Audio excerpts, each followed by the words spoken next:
fires of greed, hatred, and delusion, have you? Yeah, there are plenty Yes. of those in Poland. I'm very interested in the fact of that there's such an interest in Buddhism and Theravada Buddhism in Poland, and how does that happen? Why is that happening? My personal guess is that this is because we are a traumatized nation. We've inherited trauma, and this creates good conditions to seek freedom from suffering. People in Poland are Suffering very is cause. sensible. Yes. I just saw a brief video of Buddhist monks going to an Indian reserve in Canada, Native Indians in Canada, which are traumatized, whole traumatized culture. And they were very accepting that, and these were Tibetan monks, and they did a lot of rituals and so forth, and the natives really appreciated it's very close to the native culture, which has fallen away. The religion and culture of the natives here have been lost to some degree, and they've been traumatized by Christian churches as well. Yeah. And so these Tibetan monks have made a contact with natives, and they have a very good relationship. They invite the monks to come to the reserves and do ceremonies, and it's very interesting. Yeah. Yeah, so that were similar to us, what we do in Poland. Maybe we are not Indians, but and definitely not traumatized by the church, but it resembles some. I don't know. This is my personal guess. I don't know if that's really true, but it's extraordinary that the interest in Theravada Buddhism in Poland is pretty large compared to Yes. other countries in Europe. Yeah. I think we can start. Thank you Okay. for coming here, Venerable Ajahn Sona. Dzisiaj gościmy Ajahna Sonę, który do nas dzwoni z British Columbia. You are from British Columbia. Thanks to the Zoom, we can connect overseas. Very nice to have you here. And the subject of today's talk is... sorry, I closed the... The foundation of freedom, understanding the power of virtue. Yes. Okay, if it's okay with you, Ajahn, I would like to briefly introduce you, Ajahn, that after the Dharma talk, whenever you are ready, Ajahn, we will have a Q&A session. There will be an opportunity to ask questions, so please feel free to write your questions in Zoom chat as well YouTube chat. And okay, Ajahn Sona was ordained during the first wave of Western interest in Theravada Buddhism in 1989 and is now the abbot of Birken Forest Buddhist Monastery in Canada. Today, Ajahn Sona brings together the Sri Lankan Buddhist tradition and the Thai scholastic and meditation traditions in his teachings, while also bringing a modern Western perspective. His pre-monastic education in philosophy, the humanities, and Western classical music has given him a deep understanding of the Western mind and enabled him to build meaningful bridges between Eastern and Western ways of thinking. We warmly encourage you to explore Ajahn Sona's teachings, which are available on the Ajahn Sona PL Polish language YouTube channel, as well as on Ajahn Sona's official YouTube channel, where hundreds of recordings have become a valued resource for both newcomers and experienced practitioners, offering a clear, practical, and accessible presentation of the Buddha's teachings. Ajahn, you have a remarkable gift for making profound teachings memorable through simple, everyday examples. Whether it's your drop-down menus analogy or even the Buddha's phone number, these images stay with us as long after the talk has ended. Waiting for another opportunity to listen to your teachings reminds of how years ago people would eagerly count the days until the next episode of a favorite series. there is the same sense of joyful anticipation, except that what awaits us is teaching something far more meaningful. Today's meeting is especially meaningful for the Polish community. It truly feels like a celebration for us, and we are deeply grateful that you have accepted our invitation. Venerable, thank you for being with us. The floor is yours. Okay, well, I would like to begin not quite with a guided meditation, but a guide to how to do meditation. Instead of guiding you along in the spoken word with a guided meditation, I would like to just talk about how to do your own preparation to guide yourself into meditation. So,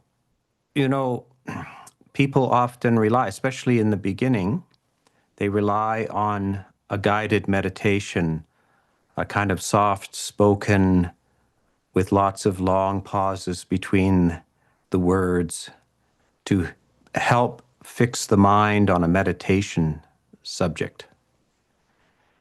And I do this from time to time. I don't do it as much as many monks, but I would prefer actually to talk about how to prepare your mind for meditation, for any meditation session. So, especially in Buddhist cultures in Asia, both for the monks and for the lay people who do meditate, and by the way, this word meditate, it has a approximate Pali word for it, which is bhavana, which is to cultivate the mind. And it is very similar to gardening. We're growing crops. We are removing weeds, we're preparing soil, we're planting seeds, and we're also spending a good deal of time looking at the seed catalog, especially in winter. It is a beautiful thing this would be to read some suttas on certain topics and think, I would love to have that grow within me. That sounds like a beautiful flower, a beautiful plant. And so this is how the Buddha talks about it. And so meditation is gardening. And unless you're perhaps working commercially in agriculture and you see it as a lot of very hard work, this is the garden in your special garden in your backyard. And it's to produce flowers, it's to produce perhaps vegetables and fruit as well. But it's that special place. And you'll see that a lot of people, when they have time in their lives, some people, of course, decide not to have a regular job, go to work. They move off into the land, as they call it.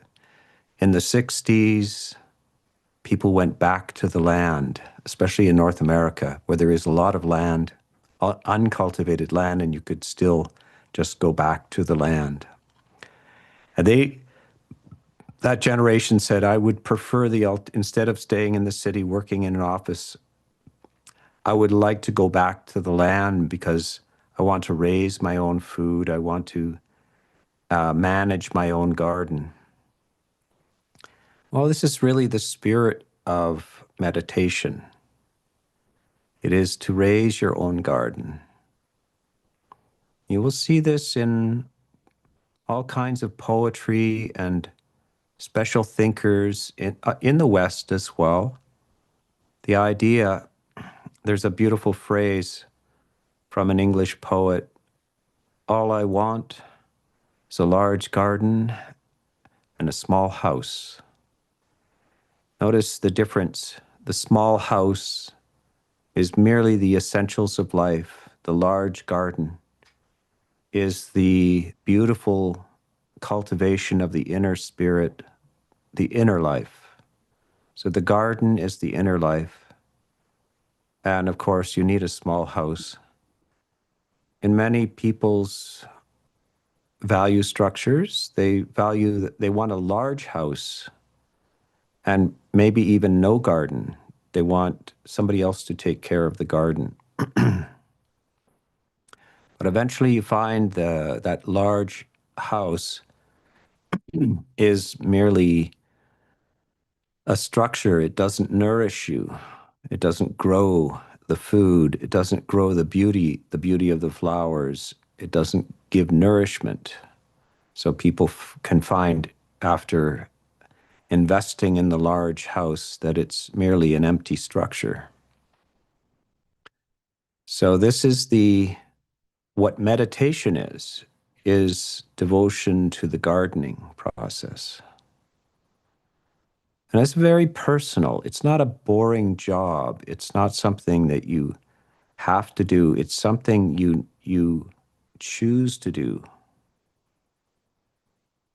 So when you prepare your mind for meditation sessions, you can even put on different clothes, as you do when you go to the garden. Maybe you put on your Saturday coveralls, your special shoes for the garden, special clothes for the garden.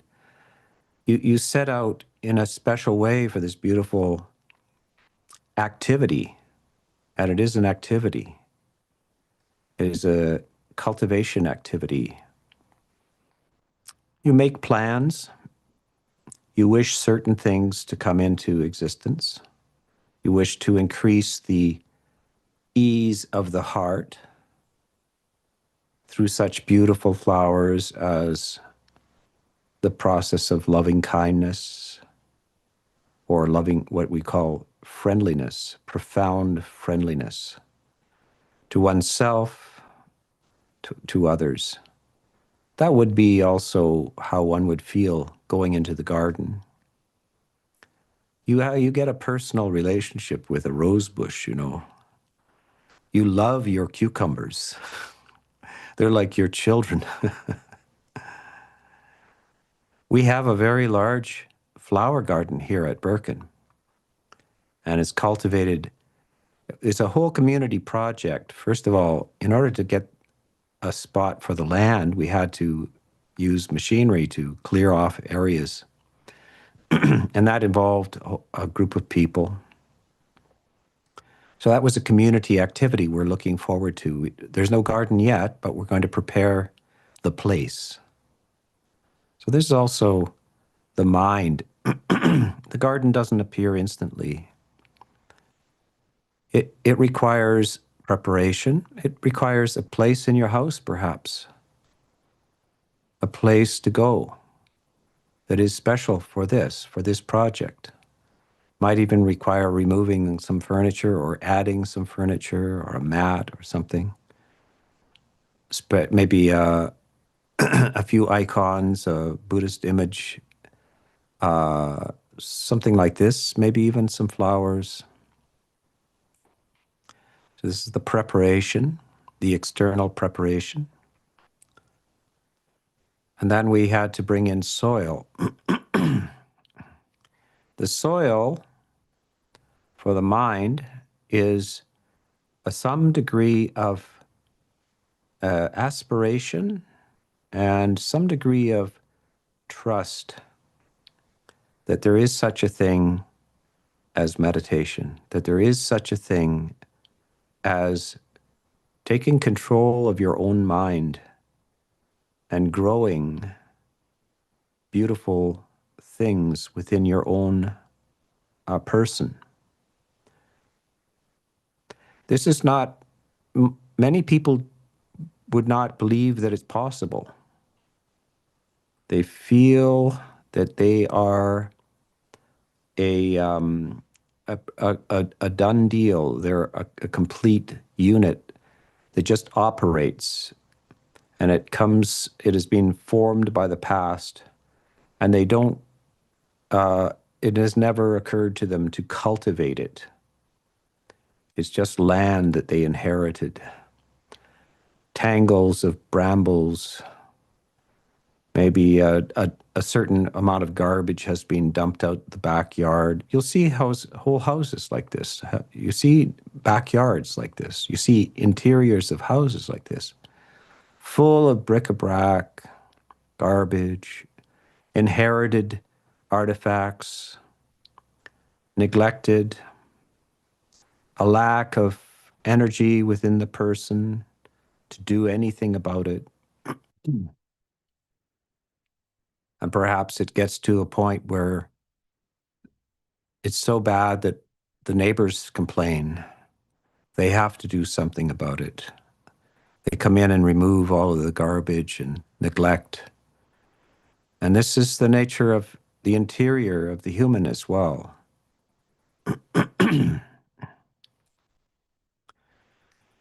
This is not new in human existence. But people like the Buddha, and there are other people who have talked about the cultivation of the mind as well. They insist that you must make an energetic effort to garden the mind, and that you can garden the mind.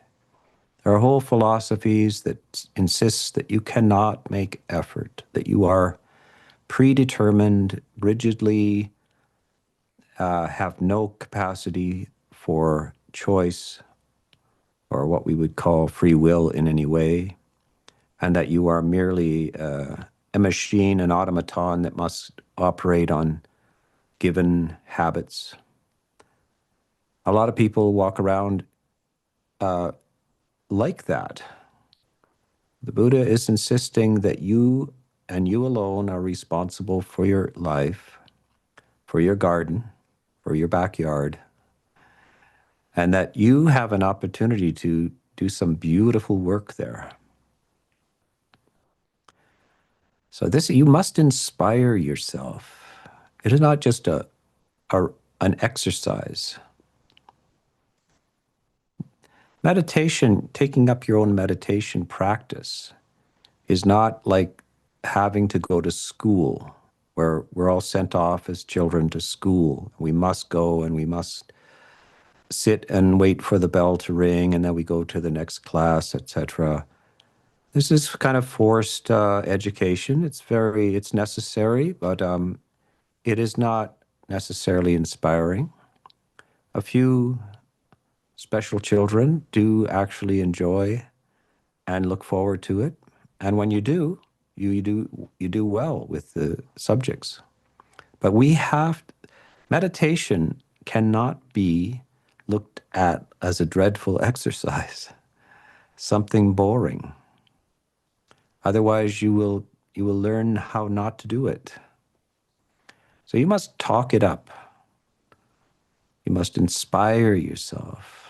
You must look forward to the opportunity for entrance into the garden. And working in the garden is sometimes sweaty. You perspire, and you get some exercise, and you can feel it. Maybe the next day you feel the exercise, you feel it little in the muscles. So part of meditation is sometimes requires some mental sweat. But it's a good sweat. It's a good exercise. It's not a gymnasium exercise. It's a beautiful, much more natural exercise of the mind. Cultivation, looking forward to the beautiful results that you will get. So you can work out in the garden, and this requires energy. This is the first part of understanding meditation, that you can't just instantly get to the stillness and peace, really. Quite often when you try to do that or expect that, you simply fall asleep.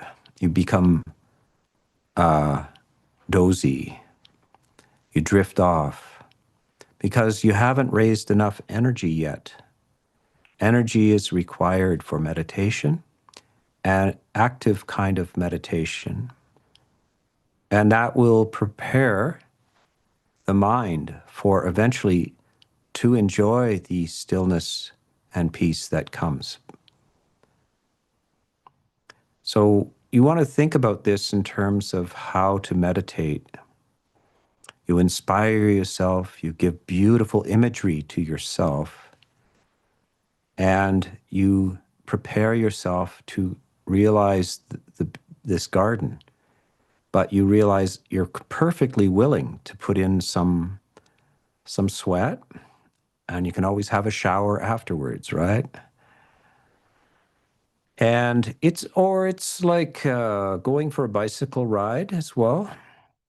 When you ride a bicycle, you have to pedal, and sometimes there are hills. You pedal, and it's beautiful, it requires muscular effort to pedal a bicycle, but pedaling uphill is strenuous.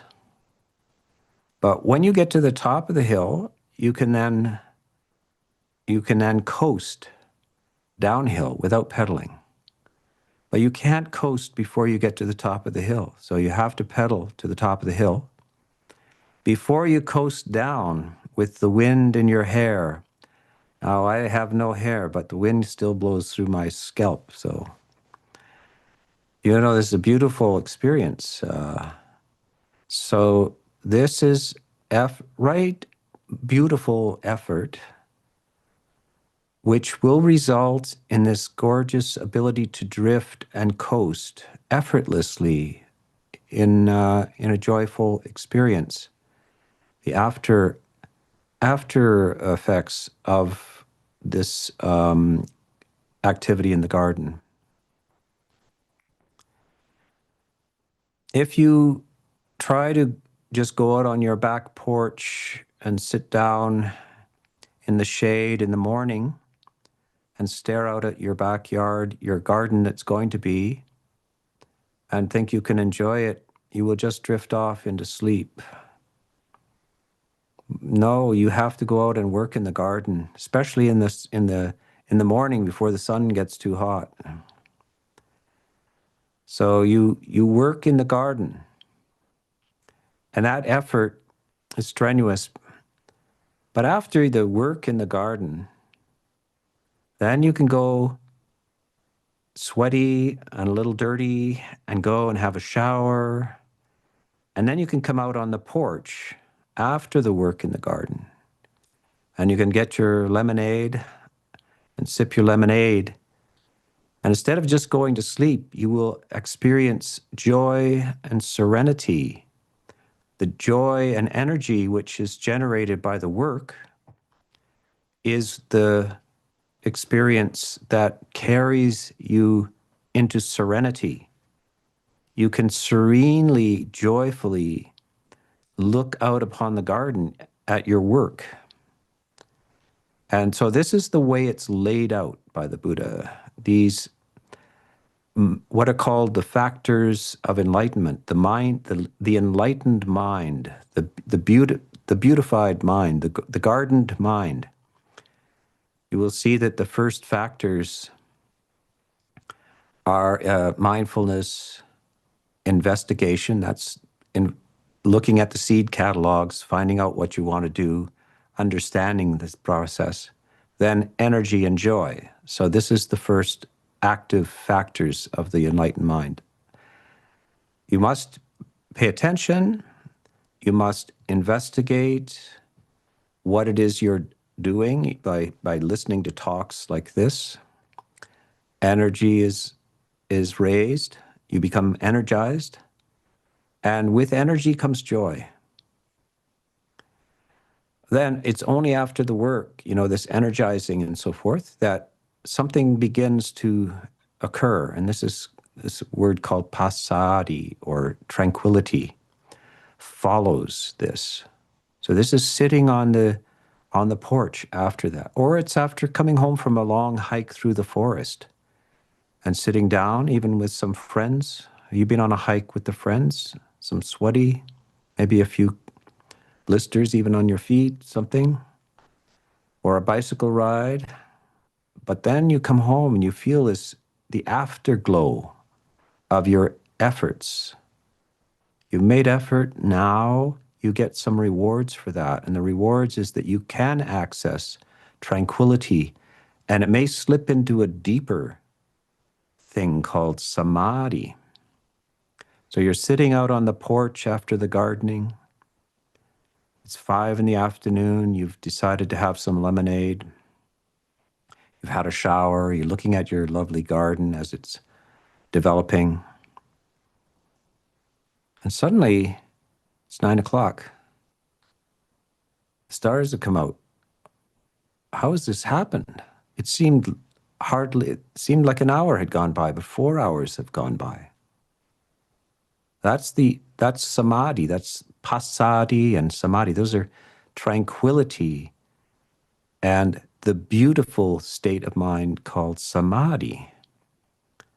Time collapses, time contracts, time flies when you're serene. We have this saying, time flies when you're having fun. Well, this is a very special kind of fun, the best kind of fun. Most people think fun is laughing loudly and so forth, but there's more refined kinds of fun. There's the afterglow of this energetic and creative act of meditation, which is cultivating and developing this garden and learning more about the gardening techniques. And of course, if you're a smart gardener, you talk to old gardeners, people who have good gardens. So the Buddha says, if you want to develop samadhi, talk to people with samadhi, hang around with people with samadhi. If you want to develop knowledge of the Dhamma, hang around with people who are knowledgeable of the Dhamma. These are gardeners. They will tell you all kinds of tricks about how to make those flowers grow, how to take the petals off at a certain time and then they come back even stronger, etc. So this meditation is not totally disconnected in any way from the knowledges we have about the world. This is also music. In order to develop very beautiful, exquisite music, one has to put preliminaries in. Now, if any of you have taken piano lessons and so forth, it can be a dreadful thing, a boring thing. Many children are sent off to learn piano and only 10% of them keep playing. So it's the wrong attitude is brought to it. So one of the things, before I was a teacher of monastics, of Dhamma, I was a music teacher as well. So I knew the experience. You could either have a dreadful experience, a boring experience, or you can make this make the person understand we're working towards something beautiful here, music. But we need to put in preliminaries. And when we pick up the instrument, when we go to the instrument, we also see how beautiful the instrument itself is. We prepare it. Have a special room for your piano, a special time, a special way of sitting. I was a classical guitarist, and one of the things, when you open the case of a beautifully made classical guitar, there's a beautiful perfume that comes out of the instrument. They're made with spruce or cedar. They're made with ebony, etc. And there's even 20 years after the instrument is made, you open the case and there's this perfume comes out of it. So with this meditation, this is how you approach this. This is not a dreadful exercise. There's sweat involved, there's effort involved, but it's always with a beautiful vision in mind and towards this beautiful thing called a garden. So you must, why am I talking like this? Why am I giving similes like this? Because the Buddha does this. This is the mark of good teaching.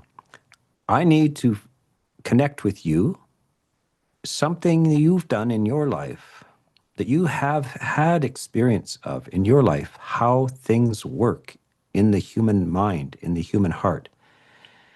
And that, if we think that meditation is an entirely different thing, that is a disservice to people.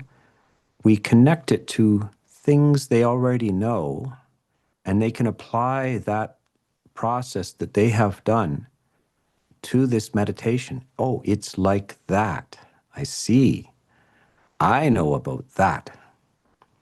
But we must give them the right simile. If we give them this dreadful, this is just an exercise that's supposed to help, do you good, it's all sweat and so forth. A lot of people have had too much experience with that. No rewards, just hard work and barrenness and no rewards. So we don't want to do that. This is towards a fantastic level of beauty, which is almost indescribable. In fact, that is exactly what the Buddha said. At certain point, words fail, because it's a quality of happiness and well-being that exceeds that which we find in worldly activities. So this word nibbana, nirvana, is a quality of the mind, attainment of the mind, that is exquisite beyond expression. Words fail.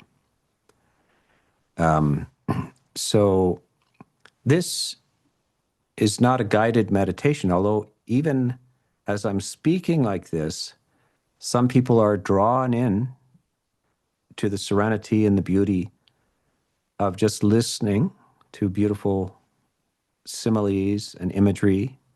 So it's kind of a guided meditation, but it's also a guide to how to meditate. So I will leave that for now as the preliminary.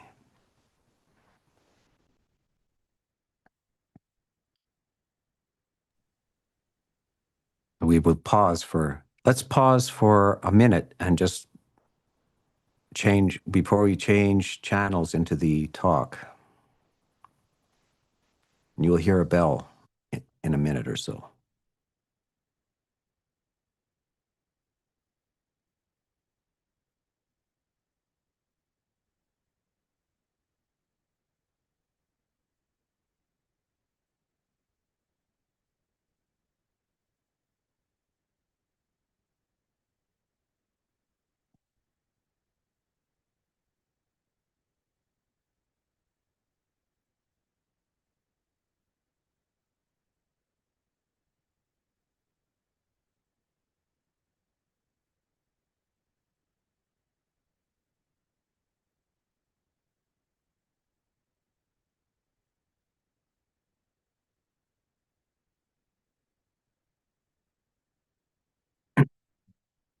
Okay. Namo tassa bhagavato arahato samma sambuddhassa buddhang dhammang sanghang namasami. The topic is virtue leading to freedom. What is the exact wording? Do you remember? We have somebody behind the camera here reminding me of the exact words of the topic. Panya, could you repeat the topic? Yes, the foundation of freedom, understanding the power of virtue. The foundation of freedom, understanding the power of virtue. Yes. Virtue in itself has a bad reputation. It has a bad reputation is because you've been told to behave yourself. And quite often behaving yourself seems like depriving yourself of some opportunities in life. So we have to we have to redeem the reputation of virtue in the modern world. This is like somebody who was once popular and has fallen out of favor. You know, somebody new people have become the stars, and they misbehave. They're what is called anti-heroes. They misbehave, but it seems that they have a lot of fun. And then virtue, the heroes that used to maintain because of virtue have been edited out of the stories. They've fallen out of favor. This is a big mistake. Big, big mistake. Virtue never gets old. It never, if it's misunderstood, virtue is kind of like what we call music. Some people play the notes, other people play the music. And when you first start playing music, you don't really play the music, you play the notes. And it's you just like learning to another language, learning to write. First of all, it's just words. Eventually, something beyond the words happen when you string the words together in the right way. Something beautiful comes out of them. So, virtue, in its primitive form, is given as a series of. In the West, from the Bible, it's given as a series of commandments, the 10 commandments. Notice it's commandments, already kind of like orders. From a Buddhist point of view, we would call it precepts, guidance. Things which, if you want to be happy in life, you should avoid doing. There's certain things that wise elderly people say, you know, here's some of the mistakes you can make. I can't really explain right off the bat why you shouldn't step over these boundaries, but if you do, there's going to be negative consequences. You will wish you hadn't. But that's only half of the story. Virtue, the rough virtue, can be described as don't do this, don't do that. So from the Buddhism, the basic precepts for lay people are do not kill conscious, sensitive beings. But so from a Buddhist point of view, it's very advanced in a sense. This is 2,500 years ago. When you think how many cultures did not even have any sense of alarm or hesitation to kill even other humans, let alone animals, you see how advanced this is. This is still somewhat in the future. The idea that you should not harm conscious, sensitive beings.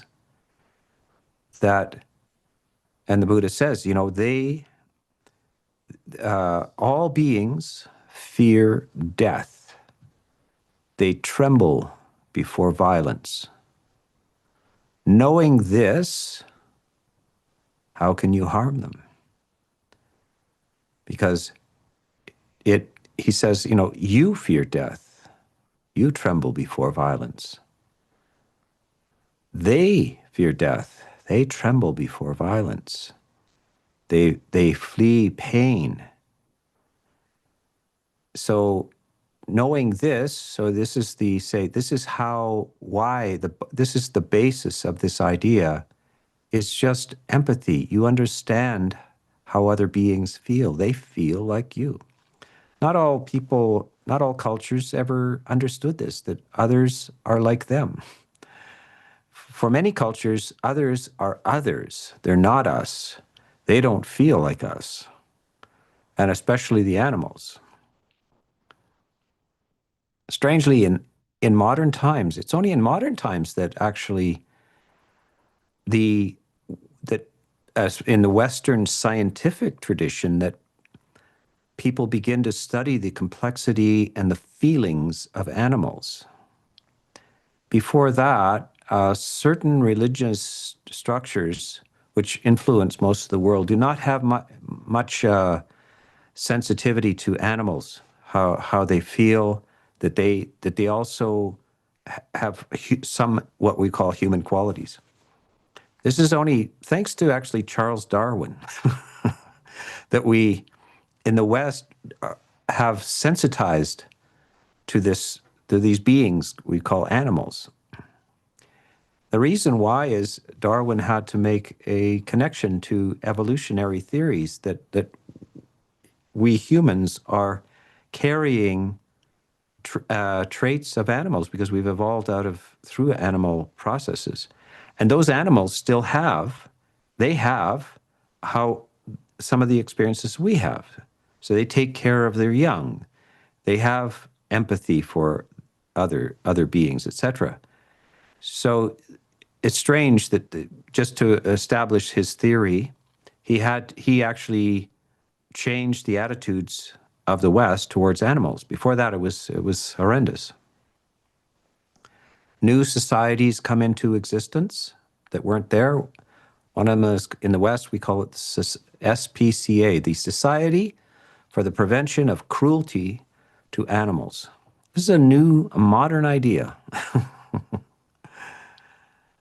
Buddhism, the Buddha had this 2,500 years ago. Why? Also from a Buddhist point of view, this is the deep understanding of Buddhism, is that he also has an evolutionary theory. He's an evolutionist. He says, you have been animals. And some of you will be animals as well. You are not entirely separate. You evolve, you can devolve, you move between these types of existence. Consciousness flows and forms between types of existence. They are all you. You are them. You could have been one of them, etc. The more you understand this, the greater your illumination, your self-illumination is. So this is where we get this idea of freedom that virtue is a basis for freedom. If we don't start with this basic, do not cross this line, that's the negative side of it. Don't do that. But the positive side of it is, it's not virtue yet. It's just restraint. Virtue is because we don't kill other beings, sensitive, conscious beings, because we understand them. We feel for them. And we acknowledge that the biggest problem in existence is suffering. So this is why. Now, this is liberating. This allows you to have an experience of consciousness of the heart. Now, this is not intellectual. The ideas are intellectual and must be understood, but it opens the heart. And if this heart has not been open, it is not functioning, you will feel deprived. You will be in a constant state of deprivation, of feeling not full, not well, not complete. And only if you understand the inside workings of virtue can you come to this feeling of fullness, warmth, and completion. And so that is why virtue is the basis. Now, that is its function. That is why we do that. In the West, we have a whole philosophical tradition that asks the question, why be good? Why? Is there such a thing as morality? There's whole schools of views on this that dismiss there is no morality. There is no There is no good, no bad. That's all just old religious stuff and so forth. The Buddha manages to skip around this whole argument by saying, all I'll tell you is that if you don't see it this way, you can't get here. You can't experience what I'm talking about because the preliminary steps have not been undertaken with full sincerity. You don't just walk through the motions. With full sincerity, that means that there's something deeper, that these precepts, this virtue is actually rising out of right view. Right view, if you don't have the right view, remember the entire teaching of the Buddha is this. There's only two things, he says at the end of, throughout his whole life as a Buddha. He says, I only teach two things. Suffering. The end of suffering. That's my whole philosophy. Don't take it in any other direction. And here's how you do it.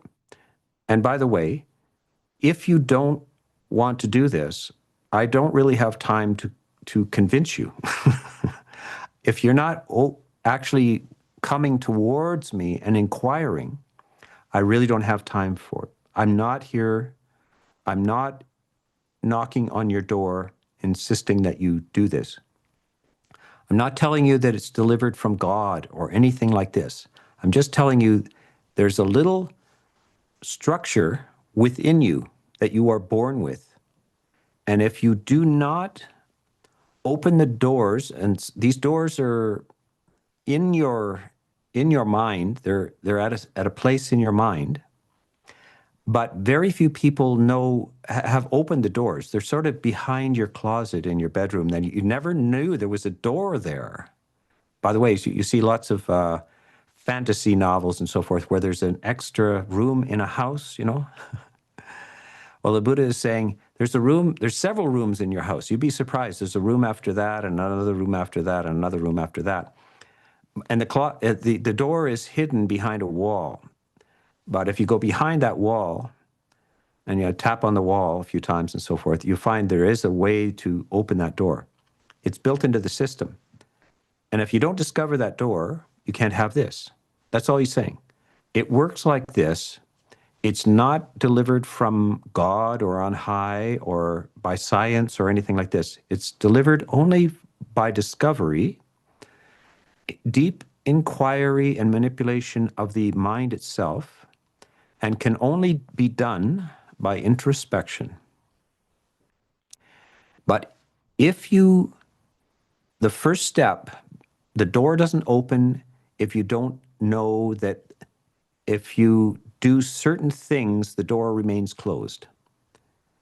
It's only if you do not do certain things that it's possible to open the door. The door then requires a positive side to these precepts. Not only do you not kill, you do not kill because you can't kill. Because, as you know, with your own dear, loved people in your life, those who are close to you, and this may be your dog, or your cat, or an old horse or something that you own, you love them. And because you love them, you have opened a door that is closed to those who do not know about love. Those who would easily kill these beings, they cannot open that door. It's only, you do not kill, not only do you not kill, but you do the opposite. You cherish, you love, you take concern. So this is virtue.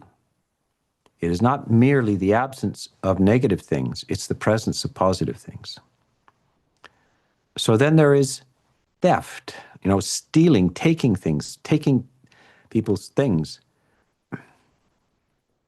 this is two things. One is we don't like our own stuff. We being taken. We like stuff. You know, we have stuff, and it's ours, and so that should be respected.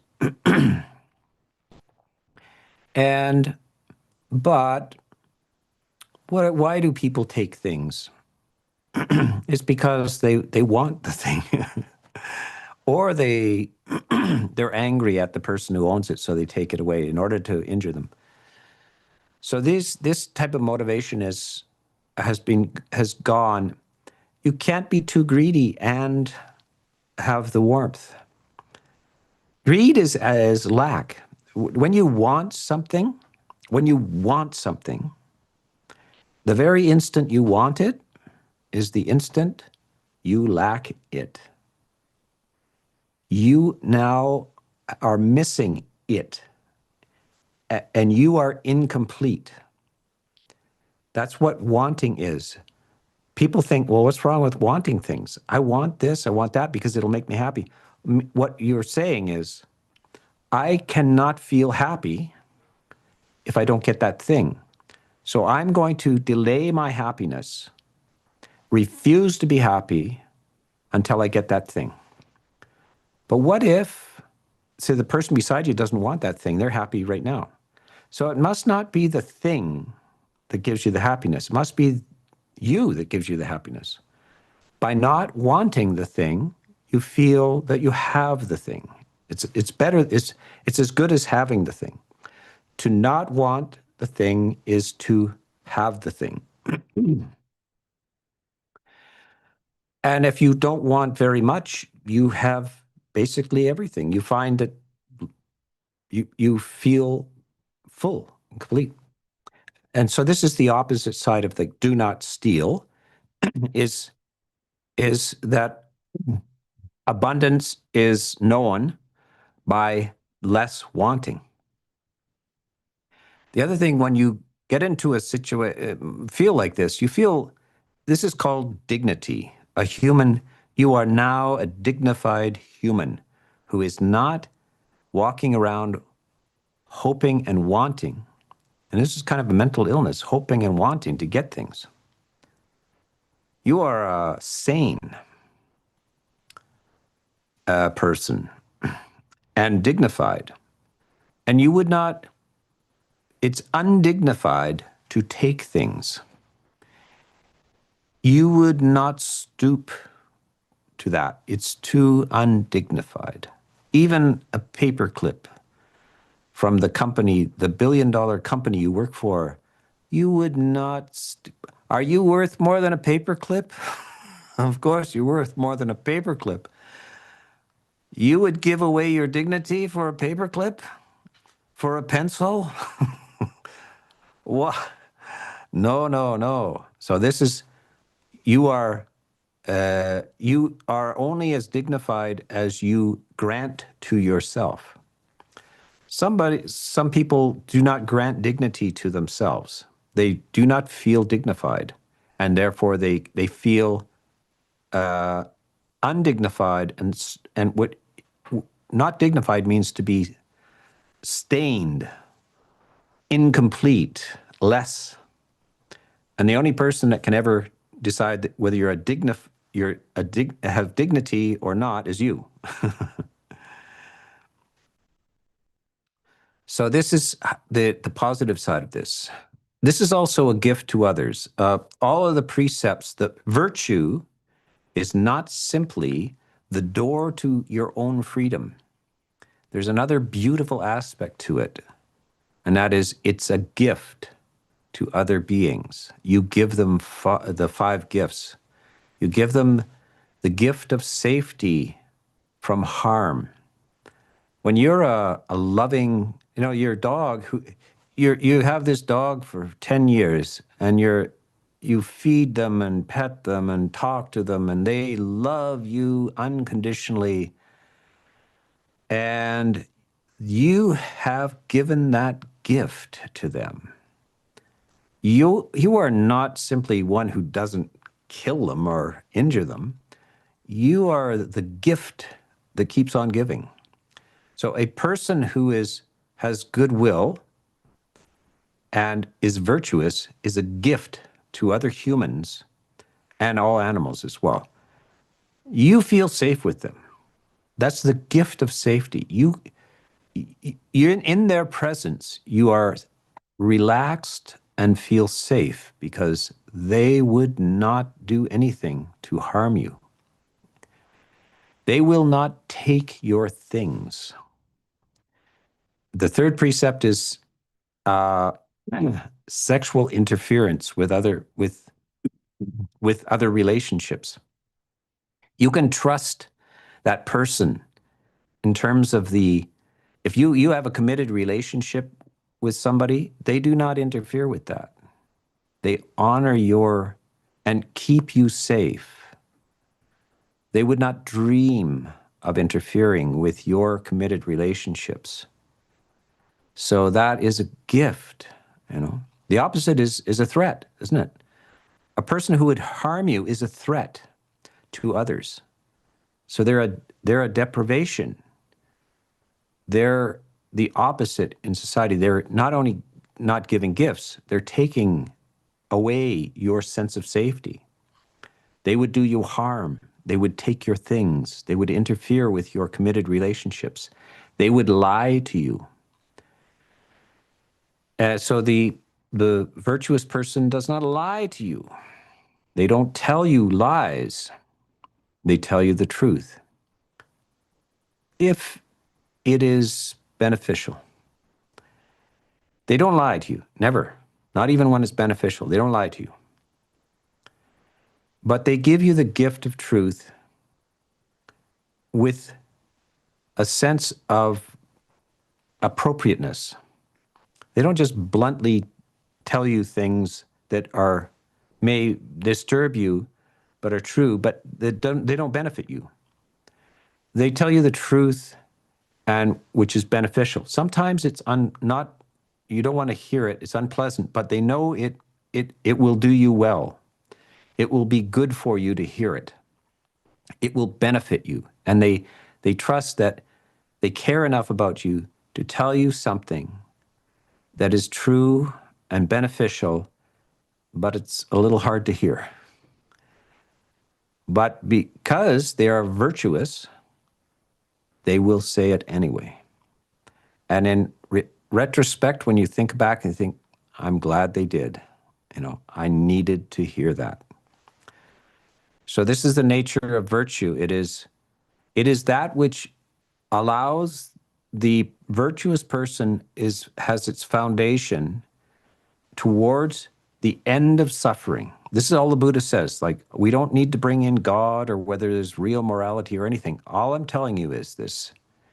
If you do not understand what virtue is, you cannot open the door behind the closet. You cannot get into the room where you're free from suffering. You just can't. You can have all the fancy philosophy and reasoning and logic in the world, and that's the nature of the limits of reason and logic. It's also the limits of certain faith ideas. All I'm saying is you can't get in there without these preliminary realities. These are the virtues, and it's rooted in right view. And so when we see an essay called "Why Be Good," say, because if you're not, you will suffer.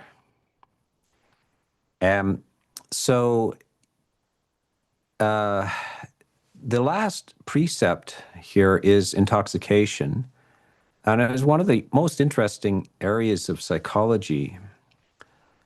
I spent a lot of time studying why people are addicted to drugs and alcohol and so forth.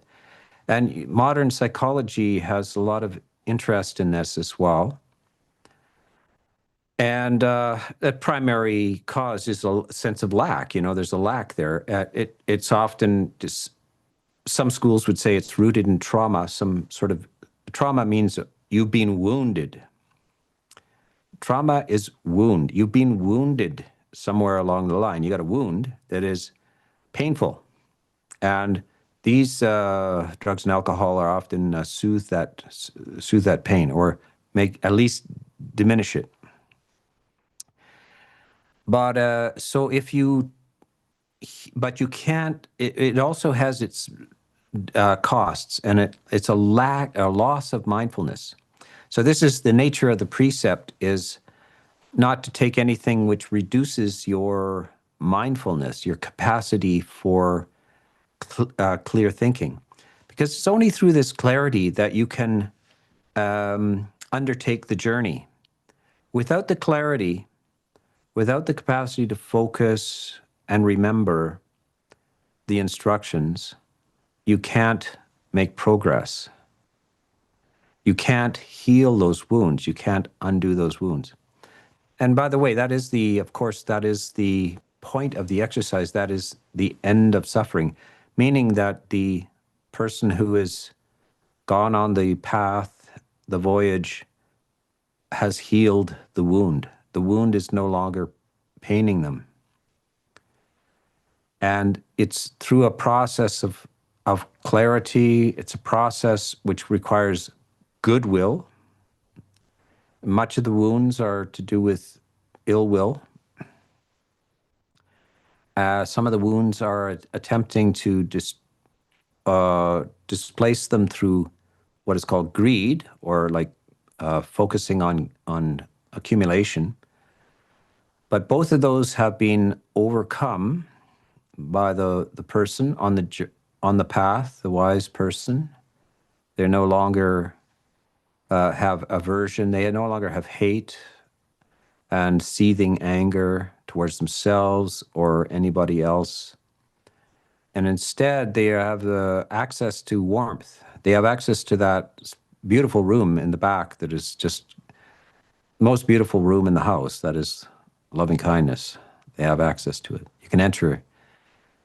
So they dwell in a beautiful place. These are, by the way, these things, what we call loving kindness or metta, is referred to as a dwelling, a vihara. The dwelling of the gods. It's more beautiful than any of the earthly kings can create, any of the earthly billionaires, etc. They all have their super mansions and etc. None of them compare to the place. If you develop this, none of them can compare to your place. But only the only guests you can have in there have to have cultivated this thing. You cannot bring somebody in there who does not have a special pass, that does not cultivated the heart for goodwill. So just this basic thing called loving kindness, really profound goodwill, is a mansion of unbelievable beauty in which you dwell. You live there. You spend the days there. You can spend the nights there as well. If you practice it deeply, your dreams will be symmetrical, radiant, beautiful. They are influenced by your thought processes during your waking hours. Just as the opposite, if you dwell in hate, fear, etc., you will have nightmares. Your dreams will be nightmarish. If you dwell in the opposite, not only your days will be full of this effulgent light and sense of exquisite fullness, and safety, but also right into the unconscious mind, the dream mind as well. So I think we have, that's about what I want to say about virtue. It just touches on it, but it's very important that we remember that virtue is also gifts that you give to the rest of the world. It's not merely selfish by following these precepts, not just for you, but others experience these qualities in a person as gifts. Yeah. So if you want to give gifts to others, cultivate your virtue and cultivate the roots of it so that you also are full of this sense of well-being. Virtue is another word for well-being. So I would like to leave that for you now, and we will be open to any questions that you have. Sadhu, sadhu, sadhu. Thank you for the very nice Dhamma talk. Now going to the question, you can, I remind just you can write the questions in the chat, but we have some questions from the audience written before, and I will start with them. The first question is, how can I deal with constant thoughts about the future and daydreaming? Since childhood, I've spent most of my life thinking about who I will become in the future. Time just keeps passing, and I worry that if I don't change, I will die as a dreamer who wasted their life on endless dreams, plans, and the idea of becoming. I know that many of these thoughts are simply foolish, yet the habit is so deeply ingrained that my mind keeps getting trapped in these mental wars despite knowing better. What can I do about this? Yeah, that's probably a result because you're probably intelligent. So you have cultivated a fantasy life, daydream life. This couldn't happen in early school. When you go to school, if you're fairly bright, sometimes the schoolwork is not stimulating. So you tend to cultivate distractions because you don't like boredom. And so you fill your mind with something that is more interesting. And this is quite an interesting tendency. It's quite often the case with bright people. They have an inner fantasy life. However, you have come to the point where you realize this is a nuisance, actually. It's so habitual to me that I'm not alive to the present. I'm not here for my life. I'm living an alternative sci-fi novel. I'm living a science fiction novel instead of my life. And so this is something which is quite startling, that when you come to meditation, and by the way, the best meditation for the cure of this is breath meditation. Breath meditation, let me just briefly talk about, lots of people have different versions of breath meditation, but I'm just taking as close as I can get to what I think the Buddha taught. When you breathe, you have your nose is here, and air comes through your nose, and it swirls around in this little thing called your nasal cavity. There's a nasal cavity, then it goes down into your lungs. And then it's around in your lungs, and it comes back up around the nasal cavity, and then out your nose.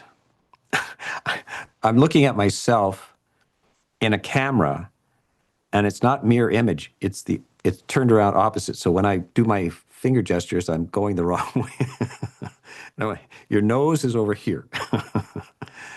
So that nasal cavity is where you feel the air come in. And it enters your nose. When it enters, the breath is cooler because the room temperature outside is cooler than your body temperature. Your body temperature is 38 degrees Celsius, 98 degrees Fahrenheit for those Americans. And the room temperature is rarely that warm. It's maybe 22 or something like that, 20, or if you're outside, it's even cooler. So you experience the in-breath as cool in the nasal cavity. Goes down into your lungs and warms up to body temperature. It comes out as neutral. You don't feel it as warm, you feel it as neutral. So there's a good place to experience the breath. A lot of instruction is just the nostrils, or the upper lip. Those are very, very subtle. Lots of people can't feel it there at all. So it's really hard. But inside the nasal cavity, you can feel it there. Very soft, change of temperature. So now the instructions are to not to think, not to fantasize, not to remember, not the future, not the past. Just experiencing the breath, the entire duration of the breath. Not as it goes into your body, just there, just there. You just, as if you were standing by a doorway, and everybody who has to come into this room has to go through that doorway. And everybody who goes out of that room has to come through that doorway. So you're going to keep your attention right at that doorway, the nasal cavity. And this is a tremendous demand on attention. And there are no words, and there are no images. There's nothing. It's just the breath, which is air, isn't it? Your breath is just air. Air has no shape, no color, no form. You only feel it. So it's just the feeling of air. Can you sustain your attention on that without wandering for even 5 seconds? See if you can. This is the beginning of stopping daydreaming. This is how you stop daydreaming and remembering, fantasizing. Your whole life is going to go by and you were never there for it. You'll come to the end of your life, realize that you never lived. It was all, instead, all kinds of distractions and fantasies. So this is a remarkable exercise. And by the way, this fantasizing and so forth is, I would say, critically part of modern education. You are rewarded for your capacity for discursive activity, discourse in the mind, thinking, analytical thinking, and remembering the right answer. Now, the right answer is whatever the education system tells you is the right answer, but you will get an A and a reward for thinking and remembering the right answer. And your value and your job and all this kind of stuff will rely on that capacity, and they will over cultivate that. That takes place right up here, and when you do excessive amounts of that, in fact, you feel heat up there. The excessive prefrontal cortex is where this happens. If you don't know about anything else, you are condemned to continuously think. This is a wretched condition. The only escape is through sleep, or perhaps extreme drunkenness.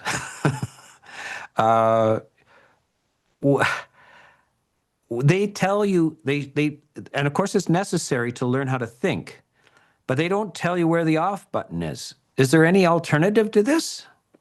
Are we condemned to be just a thinking thing? And the Buddha is saying, that's not you can never be at peace if you can only think. There's an alternative to that, which allows you to be present and fresh, spring-like freshness of the present moment.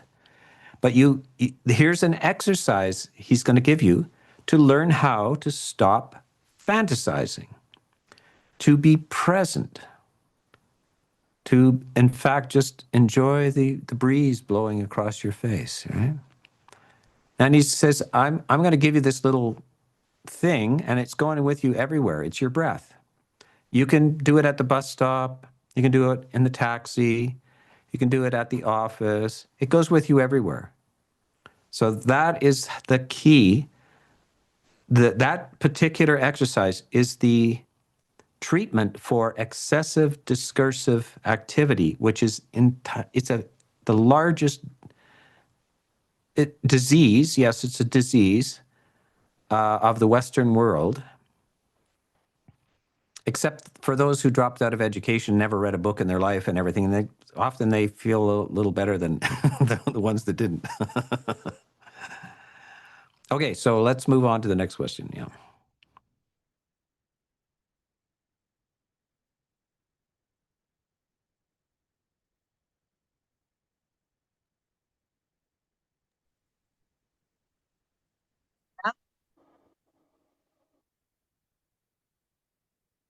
Sorry, I was muted. Oh, okay.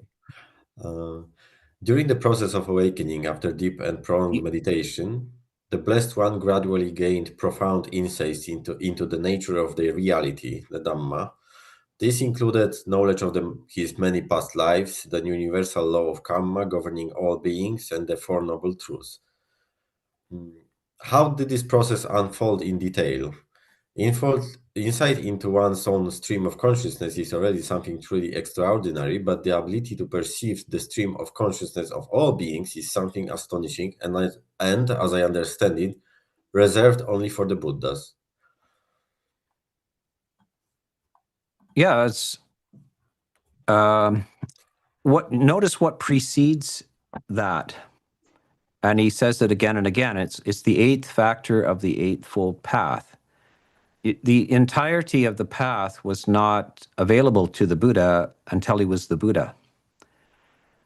He had spent time with various yogis in the forest, 6 years of extreme mental exercises and also self-injury, sort of the idea which occurs in many religious practices that some sort of infliction of suffering on the body is good for you. Fasting until nearly dying, so forth. These were detrimental practices. These went in the wrong direction, but some of the practices were pure mind practices, concentration practice. They went in the right direction, but they didn't go far enough, and they didn't have the right view behind them. So he, because he's such a good person, he got out of the cult. He was in a cult. The Buddha, the Bodhisattva was in a cult of self-injury, authoritative teachings, and he darn near died. But how did he manage to drag himself out of this cult? It's because he was a good human who thought, this can't be right to do this self-injury. So I am leaving the cult. So now when by the way, a lot of people don't want to leave cults because they're also leaving a community. And if you remember, he had his other friends who were devoted to these mortifying practices. They were disdainful of him when he left. They thought, you give up, you left, so forth. Anyway, he went off, and the first thing he thinks, he remembers his childhood. And he's about maybe 7 years old, 6, 7 years old. And he's at a festival where his father, who's the king, is making the first furrow in a plowing festival. He's planting the first part of a garden, right? Remember this whole thing about gardening. And the young Siddhartha Gautama is sitting under a beautiful shady tree, as most sensible people do in the heat of India. He's surrounded by his relatives, particularly his aunt, who has been taking care of him. His mother died very early, when he was only 7 days old. And he is surrounded by love. And it's very comfortable. And the breeze, he's out under a tree, the breeze is blowing across his face. And as a child, he enters into what is called the first jhana. He enters into this beautiful state of serene and the serene, beautiful mind. So after dragging himself out of this cult of self-injury and deprivation, he has an associative memory of this. Isn't it interesting? He remembers being loved as a child. And this is the most healing thing. This gives him the strength to find his way. So he was loved as a child so much that he felt so safe that he just enjoyed the breeze blowing across his face and entered into this beautiful state of mind called the jhana. This is the 8th factor of the Eightfold Path. He thinks there's nothing to be feared in this. So this is, he's been told that, you know, there's like worldly happiness and so forth. There's something to be feared in that. It's dangerous. And they are looking for a way out through self-mortification, so self-injury of the body and all this kind of stuff. He finds his way back to a very human experience, surrounded by love. You should love yourself. There's nothing harmful in that. There's nothing harmful. There's nothing to be feared in love, of this higher kind of love. And the mind, when it uses that as the basis, can enter into these beautiful states.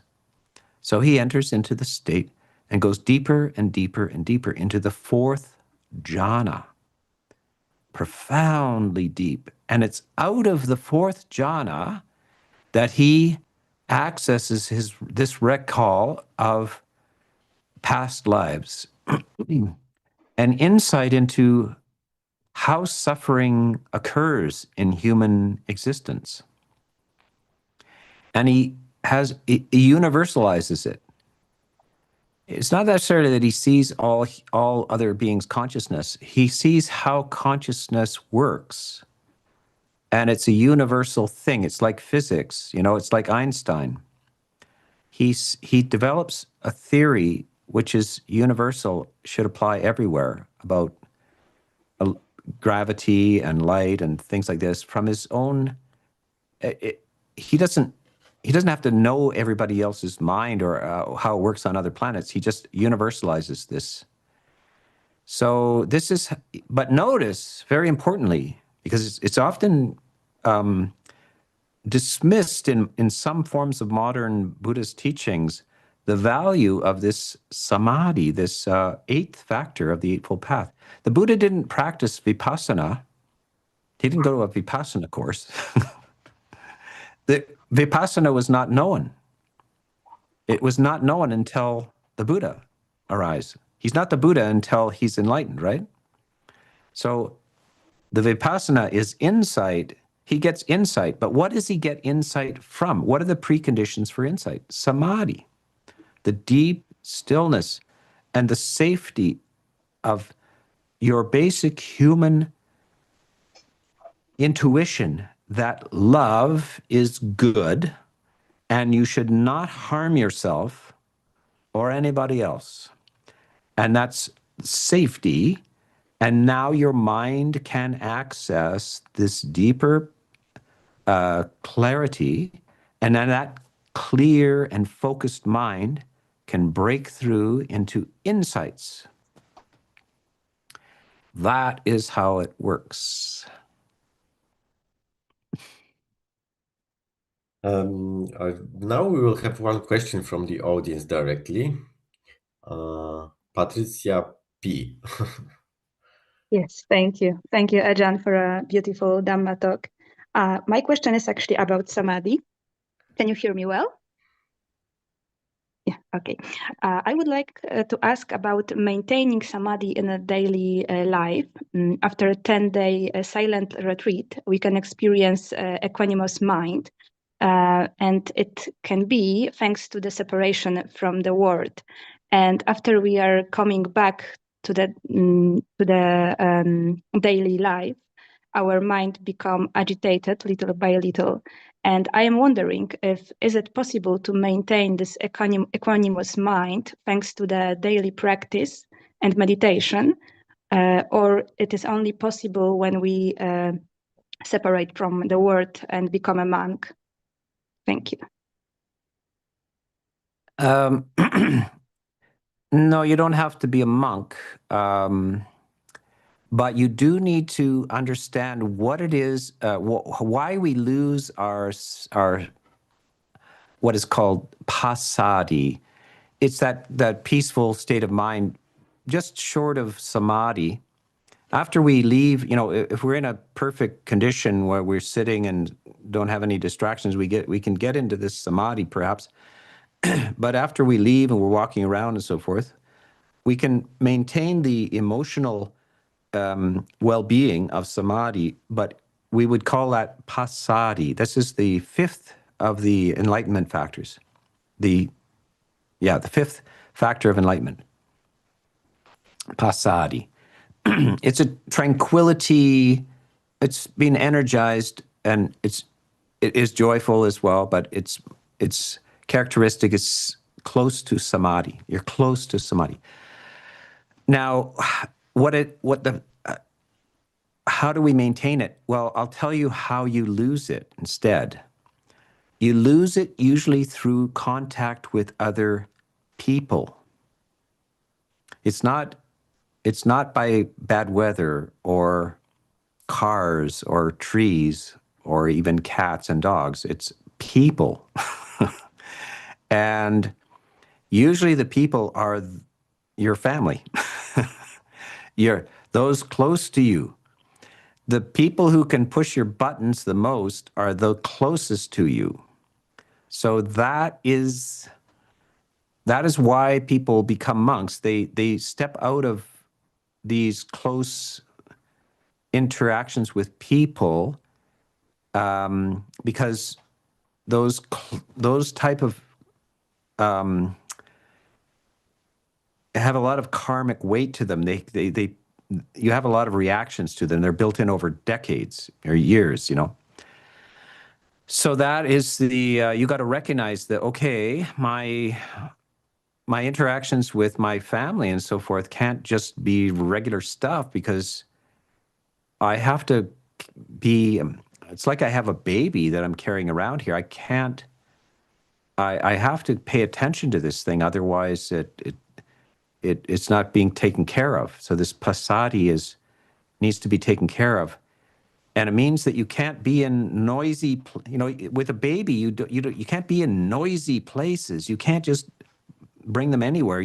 They get upset and disturbed by this,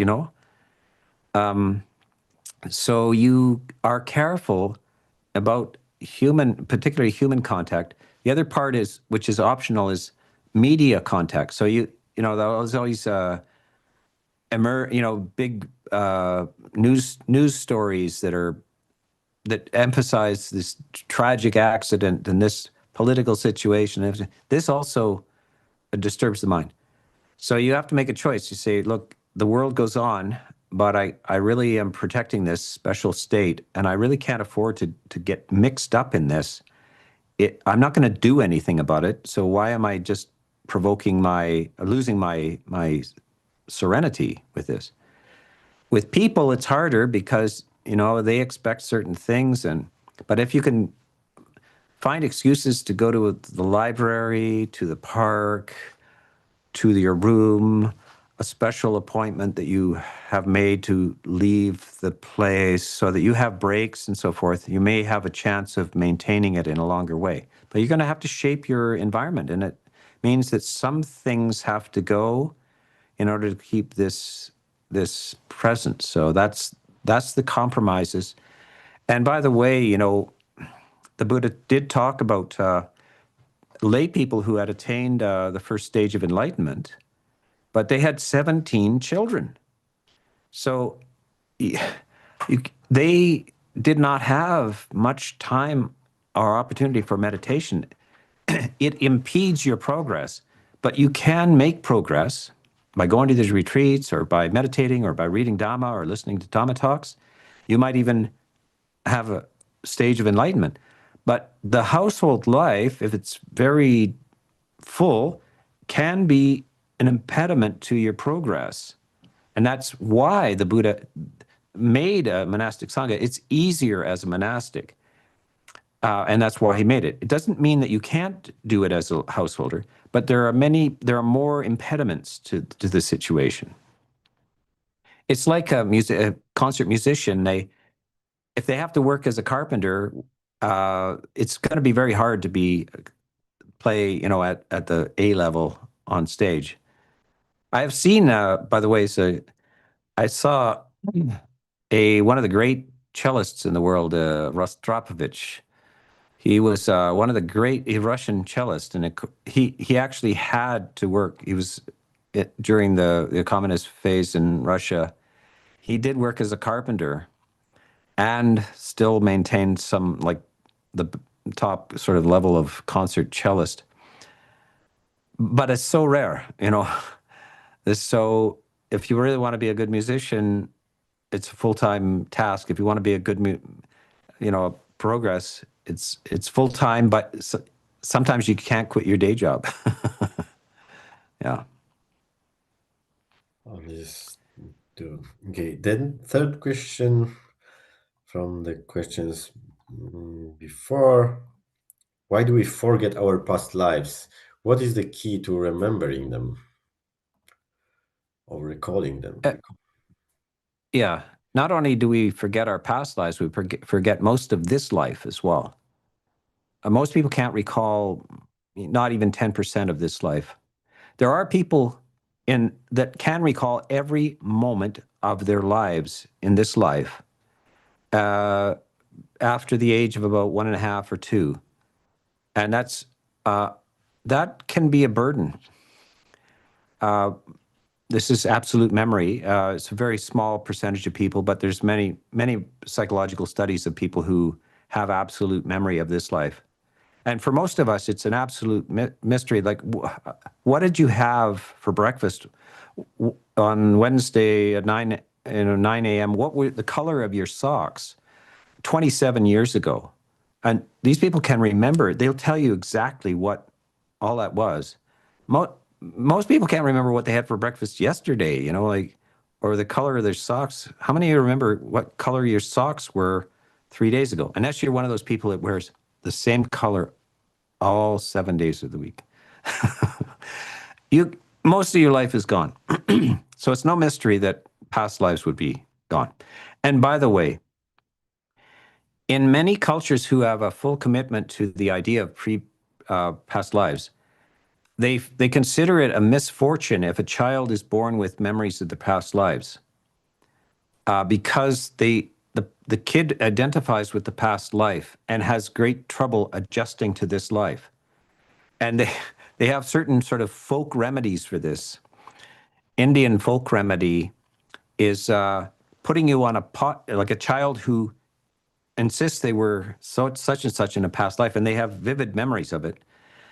They put them on a potter's wheel and spin them counterclockwise until they're really dizzy, trying to make them forget their past life. So I don't know what the percentage is, maybe 1 in 10,000 children have vivid memories of their past life, and it's very hard to get in the new identity. Most of us, thank goodness, do not. We then adjust naturally and well to this life, because if you identify, maybe you were a high school athlete, and now you're 50 and you've just been selling insurance for the last 30 years, but your glory years were when you were 15, and you keep thinking of those and imagining yourself as that. That's a problem. That's identity with the past. So that's not a good thing. It's better to just get on with this life. However, yes, there are specific instructions about how to cultivate past life memories. And it's usually through practice of, first of all, the practice of these jhanas, the samadhi, stilling the mind, controlling the mind, getting into deep stillness. Very similar to hypnosis in a sense. This is how we can recall certain things under hypnosis that we can't recall under any other state. So psychologists use this all the time. So you're first stilling the mind, etc. Then working systematically backward through your life. You work systematically backward to your life till you come to that part where you can't remember. So you're pushing through that part, but with especially focused, still mind. That is how the commentaries suggest that you possibly could revive memories. That they have specific like exercises for how to do that. Yeah. Okay. Maybe a question from the audience directly, Lisa. You raised the hand. I think we can't hear you probably. Do you have the microphone on?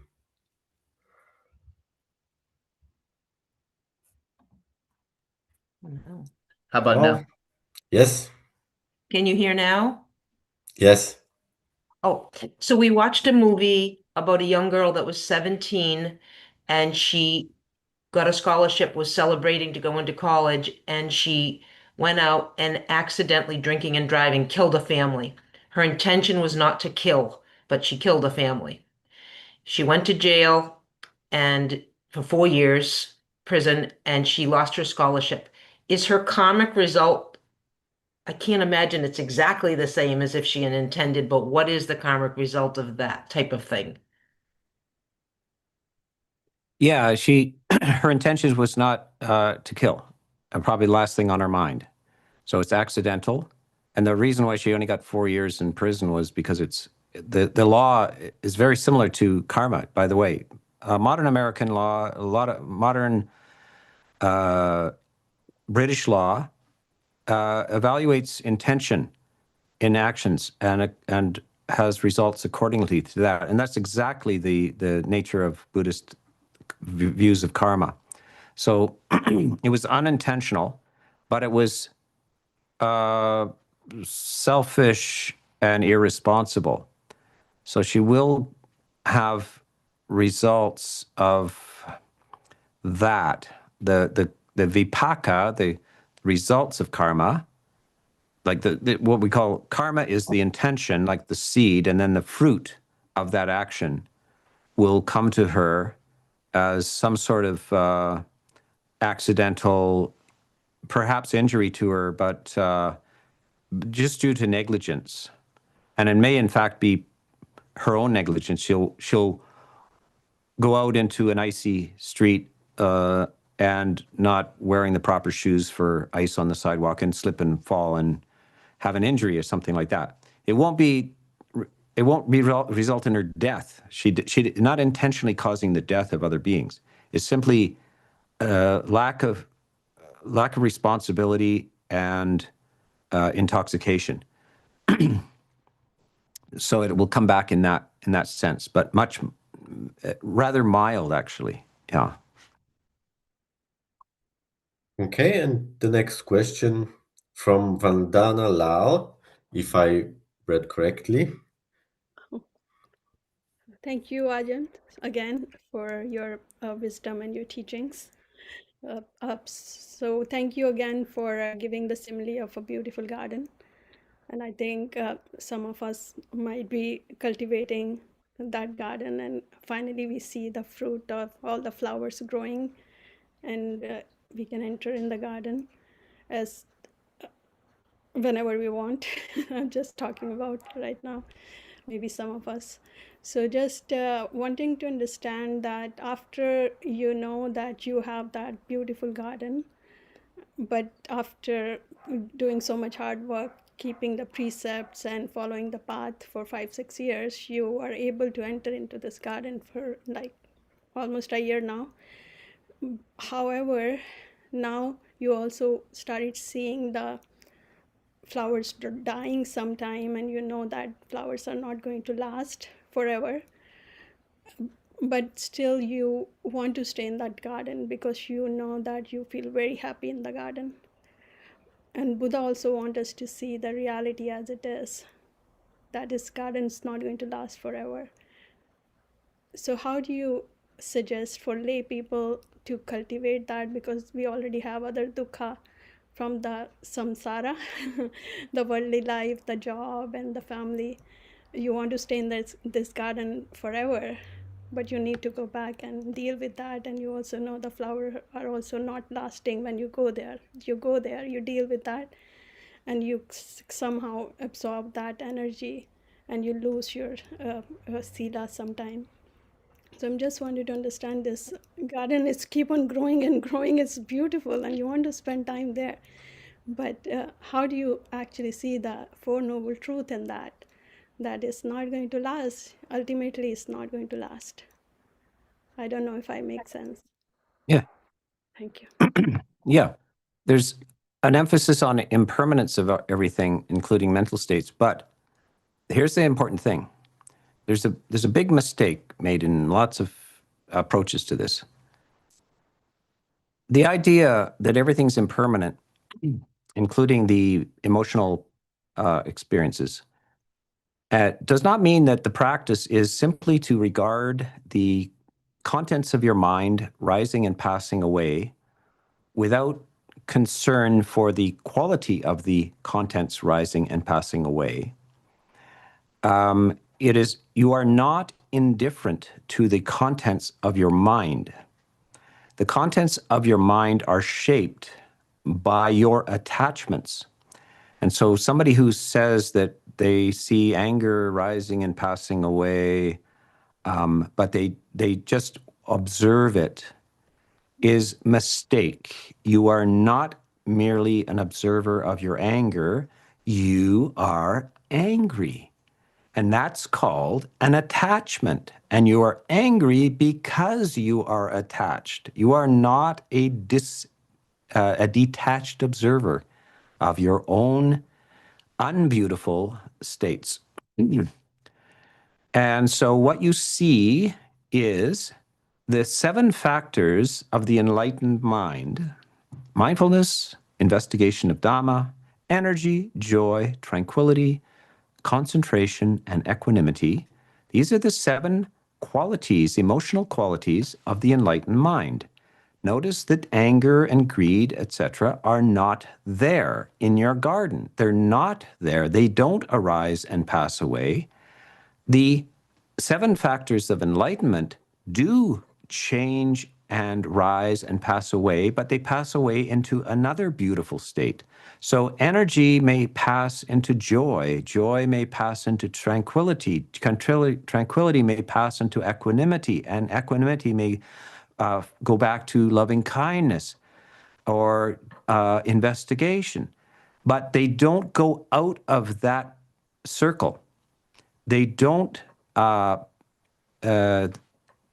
into the negative parts. So greed, hatred, and delusion are impermanent, and they cease completely. But what does not cease are the positive parts. The enlightened mind is functioning without greed, hatred, and delusion. And those states, energy, joy, tranquility, equanimity, investigation, persist until the end of that being's existence. They do not fall away. You do not regress. And greed, hatred, and delusion do not arise. Any concern about the impermanence of those is no concern at all, because none of those emotional factors have any negative concern. So you don't have sadness that it's all impermanent or anything like this. It's not regressive, and the negative emotional structures do not re-arise. They cease and do not re-arise, and that's the definition of enlightenment. If they are re-arising or anything, and you're watching with detachment, it means that you're not enlightened. You might have temporary access to these things, joy and energy, loving kindness, everything.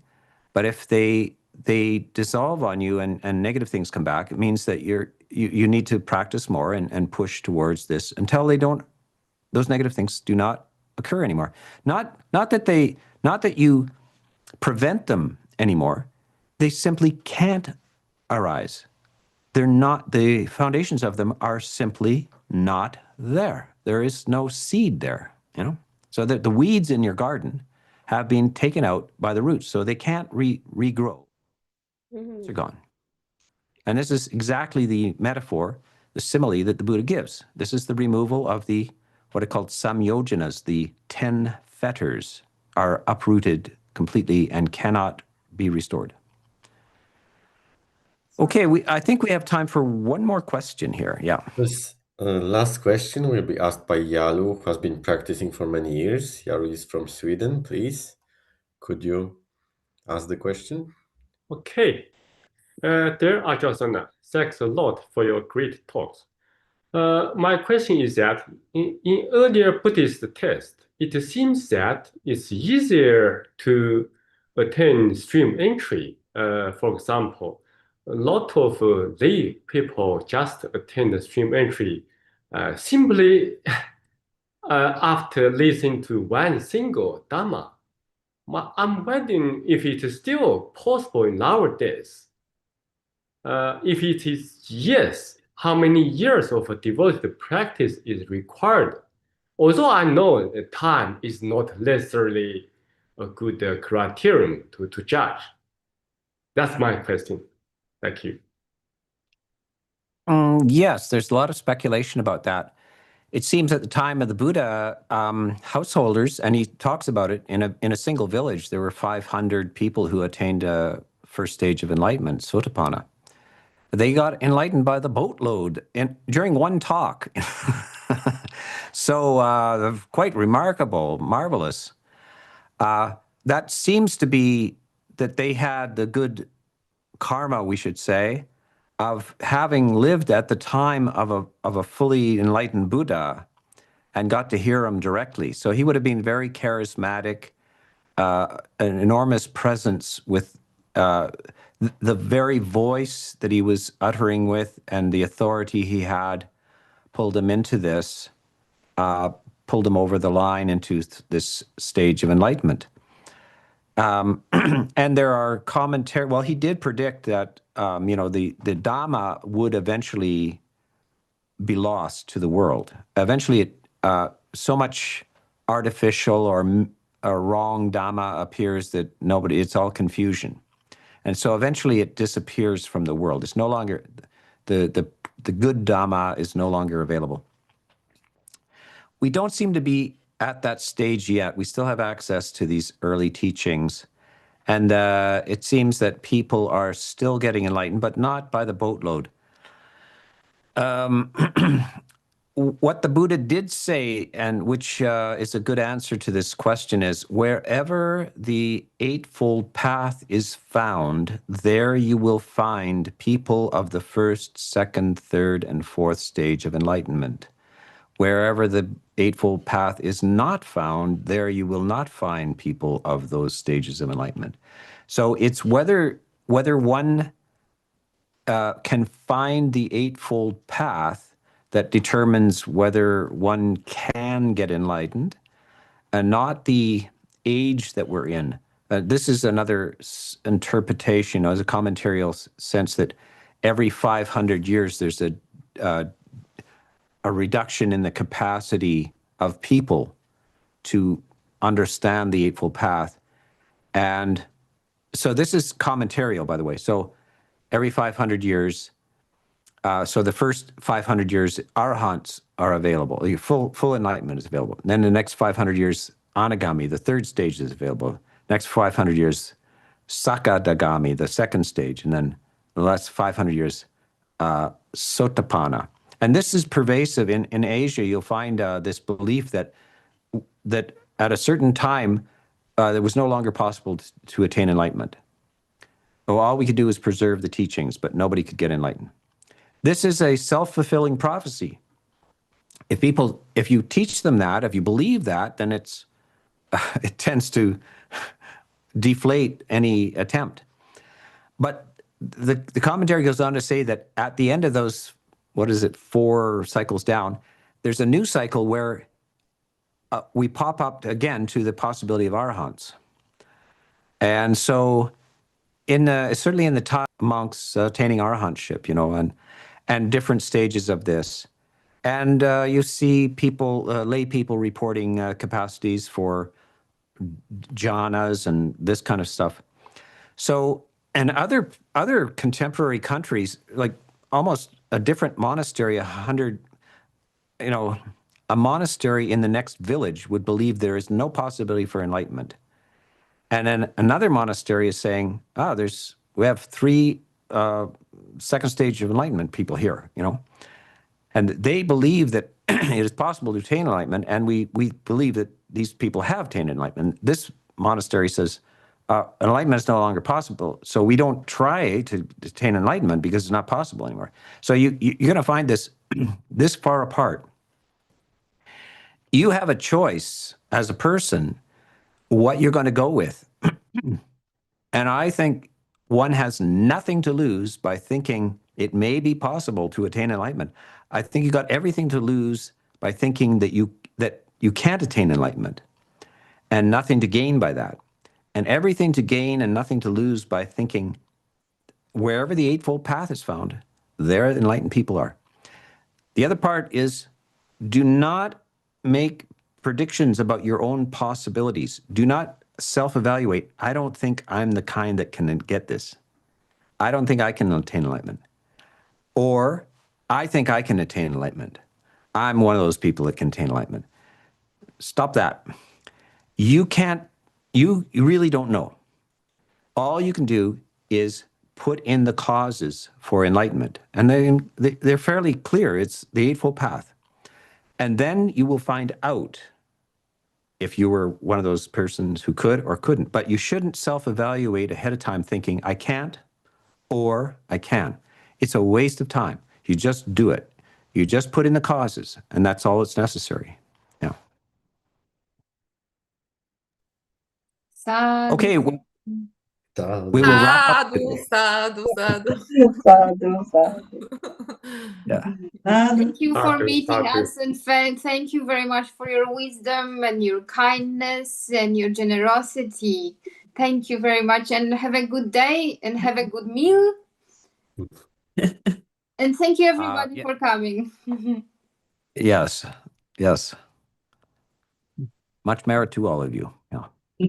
Thank you so much.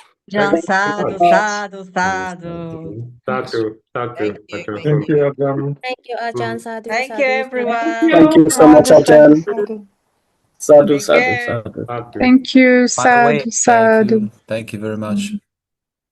tomorrow is I will be on YouTube with a live question and answer. And if you didn't get a question in today, you could possibly get it answered tomorrow at 9:30 Pacific time tomorrow live. Oh, sorry, 9 a.m. Pacific time tomorrow. I'll answer about 10 questions on live stream Q&A. Yeah. Ajahn Sona's channel, YouTube. The official channel. Thank you, Yeah. Ajahn. Thank you. Thank you. Bye. Bye-bye. Thank you. From all the animal world. Bye-bye. Bye.